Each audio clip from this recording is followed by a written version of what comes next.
Hello, everyone, and welcome to Back to the Future Day.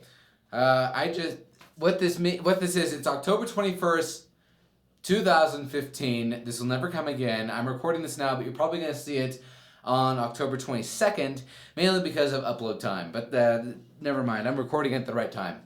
So, I just got finished watching Back to the Future 1 again. You know, I watched it at, I don't have a physical copy, I have a digital copy on my iPad.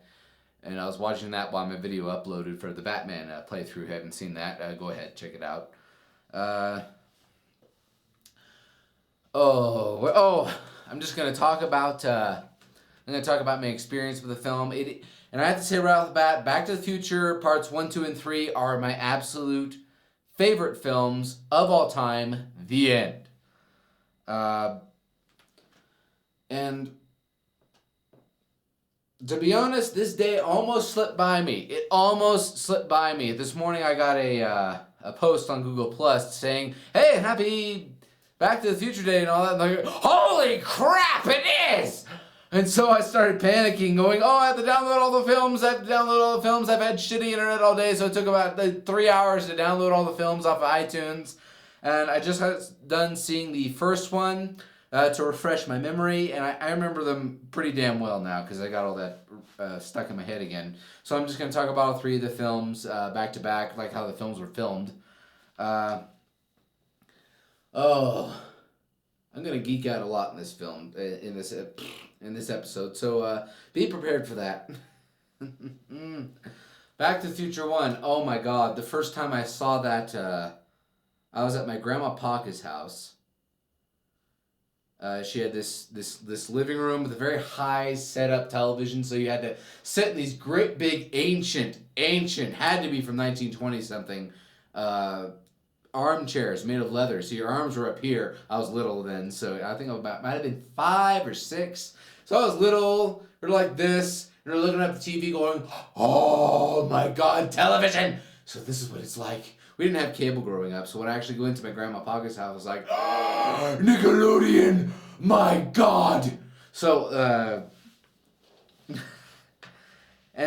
rental stores were back then were very common. All VHS, no DVD, because no one believed in DVD in small towns. Back then, it existed, in giant Laserdisc form, and I never saw one of those until internet videos came about.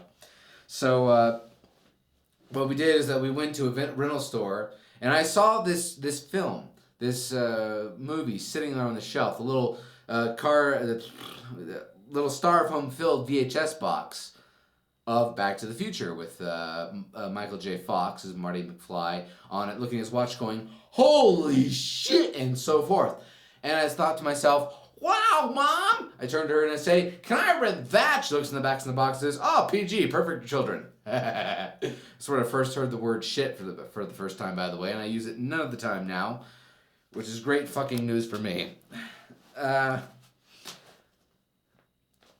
we took it home. We took it to my grandma Parker's house. She lived in Oklahoma. I'm from South Texas, so it was quite a distance. It was like entering a whole nother realm going to Oklahoma. Entire realm of red dirt and Indians. Native Americans. Sorry.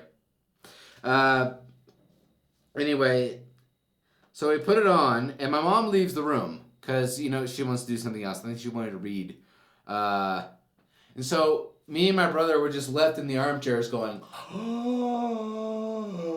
and the moment I saw that DeLorean just show up out of the back of that U-Haul, wherever it was in the film, just come out of the dry ice smoke. Oh my god, I thought to myself, one day I'll have a DeLorean. I'll have all the DeLoreans. And they'll all be modified and all that. It never happened. But I still wanted that. That was my first thought throughout that entire film. I was just enthralled entirely. And this is a video of me just rambling about Back to the Future, which is deservedly so. If I actually sat down and wrote something about this, I would probably not do it as much justice because I'd overthink it. But this is just going to be candid. That's how I first saw the film, and my first opinion of the film was that I identified with George McFly, the 1955 version of him, because he was a loser and no one really liked him. And he couldn't really stand up for himself, and that's how I had felt that whole time as a kid. I have fairly clear memories of me from 5 years on. I'm very fortunate like that. And I remember watching that movie and watching it over and over and over and over again to the point where my brother no longer wants to see it anymore. He can't watch that film anymore because I ruined it for him. Because he said, the moment the film finished, this is back in VHS time, the moment the film would finish, I'd walk up to the VCR and I'd hit rewind, and it would take it all the way back to the film, then I'd hit play, and then I'd go back and sit down. Well, about the fifth time I did that, my brother just walked out of the room going, "You're a fucking idiot." Yeah, he used the F word. An 8-year-old used the F word. Where did he pick it up, Dad? I wonder.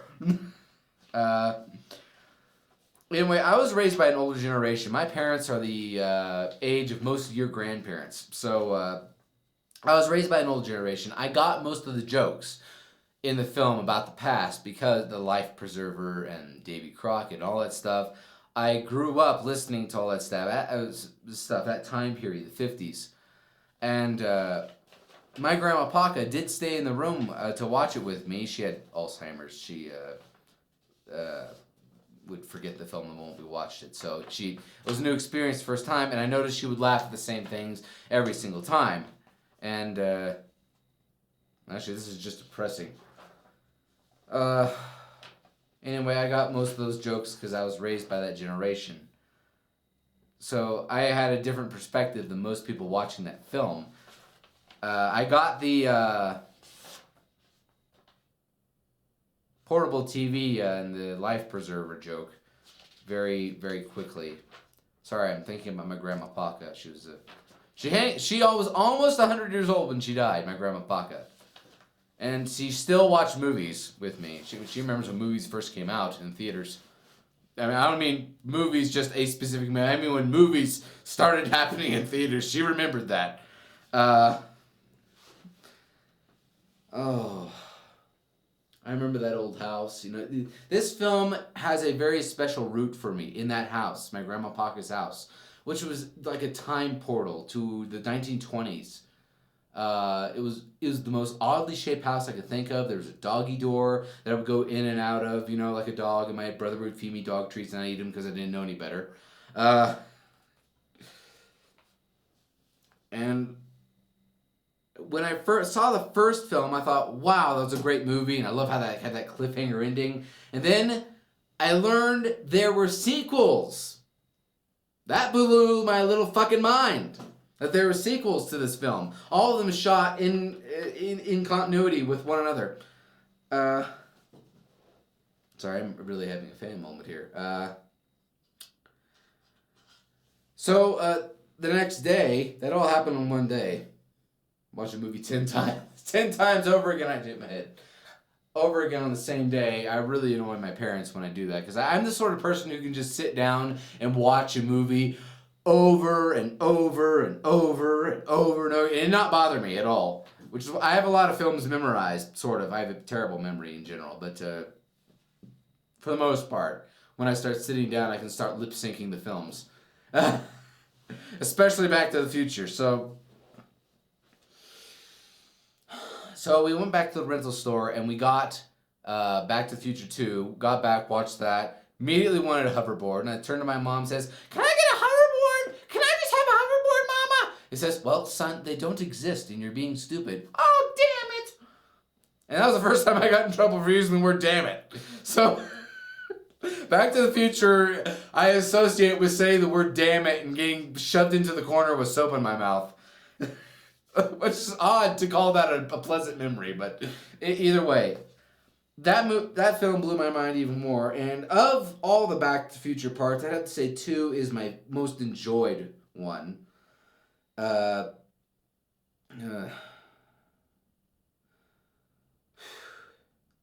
just rambling on and on and on and on and on. Maybe you guys like that. Maybe you like to see a 20-minute video just sitting here. By the way, I've had a few drinks, so I'm a little loopy. I've been celebrating. I had a cake.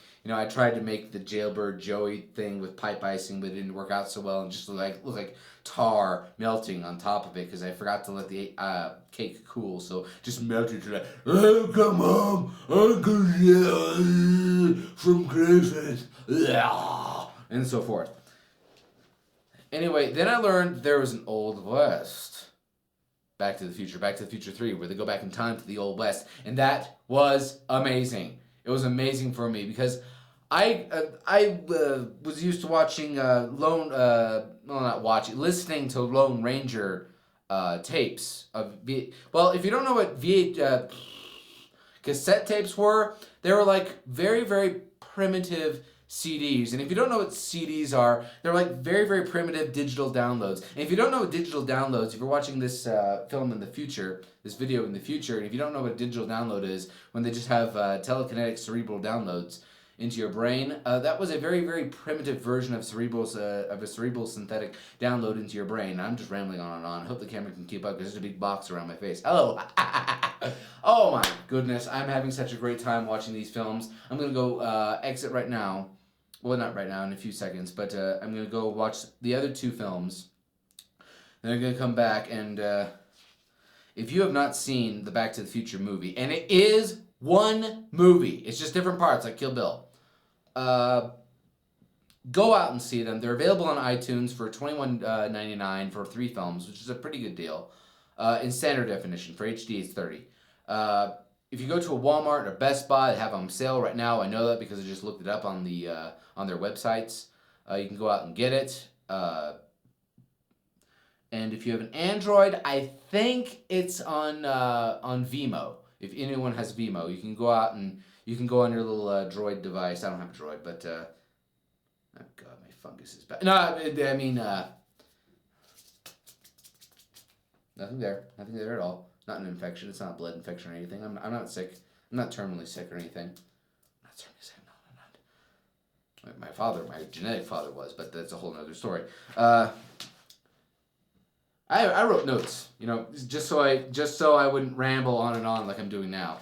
Writing notes down to prevent something you're gonna do anyway. Ha ha! Everything went yellow on the camera. Oh my goodness. Two of my favorite moments from the first Back to the Future movie are definitely slipping my mind. Well, at the end when Marty's mom and dad finally get together and he is talking to them as he's about to exit and go back to the future. He turns they're all friends and happy, and they're like, "Oh, will we ever see you again?" He says, "I guarantee it." And I've always wondered, when they had a child named Marty, that they named Marty because they just like the name from their friend Marty, and George McFly started to realize, he looks dead on like that friend Marty of mine, and like, Lorraine, where did you go on vacation to before Marty was born? And because I've always thought that, it's just like, why does he look so much like Marty? What did you do in that car? Before Biff showed up, what did he do? What did he do to you? What did he do to you? Why aren't you telling me, Lorraine? And they had this huge marital battle, and it was part of Marty's past, but she doesn't remember conveniently. And there was this big marital debate, and she said, I want a divorce. He said, I want a divorce. Then they all got back together again after remarriage, and they were separated for a long time. I'm such a nerd about this movie that I know. Like, for instance, The Honeymooners is a show that appears in the movie. And I know that on November 5th, 1955, the episode that aired was not the Man from Space, like they say. It was The Sleepwalker. That is how it's a whole other episode of that show. It has nothing to do with the aforementioned one. But that is how much a nerd I am about this show, TV show, about these films. Because I can remember, I actually know the exact little nuances of what they got wrong and right. So if anyone in the comments wants to give me a trivia question, and I swear I won't look anything up, I'll do it off the top of my head. If you have any questions about Back to the Future that you think that I can't answer in any way, shape, or form, except for actors' names, you'll throw me for a loop anytime you ask me for a name. Because sometimes I even forget my brother's name, so there we are, his full name. So anyway, it is an epic sci-fi romance about time travel. It is by far the best time travel film that I've ever seen. Screw The Time Machine or Frequency. By the way, Frequency is my other favorite film of all time. Frequency with, what do you call him? What do you call it? You see, this is what I mean by terrible with names. Dennis Quaid. There we are. And what's his face? The guy that looks like Keanu Reeves, but is fatter and it doesn't look like Keanu Reeves at all. Oh. Well, ladies and gentlemen, ladies, gentlemen, ladymen, whatever you are, whatever your gender identity is, thank you for joining me in this completely unscripted and quite frankly slightly drunken ramble about Back to the Future for October 21st, 1955 at 4:29 p.m. Ladies and gentlemen, thank you so much. This will never come again. Watch the films while you can in commemoration because, you know, Cinemassacre's put out videos about it. Everyone's doing videos about it. This is just my 2 cents doing off the fly, McFly, about the films that are hands down my favorite films of all time. And what they meant to me, a short version of how I came to know them. And hopefully each and every one of us can share in the comments below. Share your stories about how you first saw this film. Go ahead. I really want to know. I really want to know how you first saw this film, what your exposure to it, if you can even remember it, because many people have seen this film as their kids because it's a very family-friendly film, which is pretty rare these days, and have it be good. So, ladies and gentlemen, if you have any questions for me about Back to the Future, any trivias, or any stories you'd like to share, I really want to hear them. Please write them down in the comments below. I'll read everyone, and in the next vlog, I'll respond to them. Okay? So this isn't just me dicking around so I'll have something to read. I want to interact with you guys. I really do. Please, help me interact with you by responding and giving me things to work off of. Especially you, purplish stuff, the Metroid theorist Sebastian. Especially you. And Blazing Infernate. Don't you think I've forgotten about you? Lurking in the shadows with your fiery fireness that sets fire to everything. Especially the asbestos ceiling. Well, thank you very much, everyone. Have a very nice October the 21st, October the 22nd, and a very safe Halloween. Thank you so much for being my subscribers. It looks like we're going to hit 30 very, very soon, and there'll be a special video on that.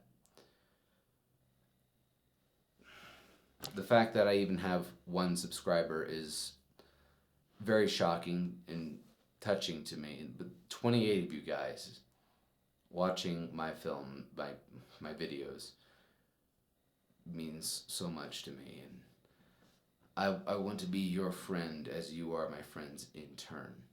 So, without further ado, have a nice night.